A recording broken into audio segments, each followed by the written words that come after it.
বোটানির একজন ছাত্রী বলছে, আপনি একজন জুওলজির ছাত্রীকে বলছেন যে তারা পেট কেয়ার ব্যবসা স্টার্ট করতে পারে, তাহলে আমরা বোটানির মেয়েরা কি বা বোটানির ছেলেরা কি এই যেটা এখন হচ্ছে ইন্টেরিয়ার ডেকোরেশনের জন্য বিভিন্ন রকম বনসাই, অর্থাৎ ঘরের মধ্যে ছোট ছোট গাছের যে ইয়েগুলো, সেগুলো এখন, হ্যাঁ, এটা একটা বিশাল এক্সপ্লোডিং মার্কেট এখন।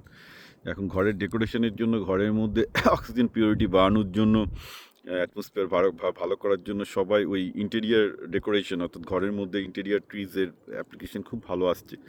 যে কোনো বিজনেসই ভালো, কিন্তু একটা জিনিস খেয়াল রাখবে, জুওলজি বা বোটানি তো তোমাকে ব্যবসা শেখাবে না, ওটা তোমার ব্যবসার বেসিক নলেজটা দেবে। তার সাথে তোমাকে অ্যাকাউন্টিং, বিশেষ করে marketing, sales, social media marketing, Instagram marketing, এগুলো ভালো করে শিখতে হবে। So keep it in mind যে তোমার বোটানির ব্যাকগ্রাউন্ডটা উইল ডেফিনেটলি হেল্প, কিন্তু সাথে সাথে সোশ্যাল মিডিয়া মার্কেটিং করতে হবে। এগুলোর জন্য তুমি কারো কাছে যাবে না, ইউটিউব দেখে দেখে শেখো, প্র্যাকটিক্যাল মিস্টেক করতে করতে শেখো, তাতে দু পয়সা প্রথমে খরচ হয় ভালো, কিন্তু লেগে থেকে শেখো, দেখবে ঠিক পেরে যাবে।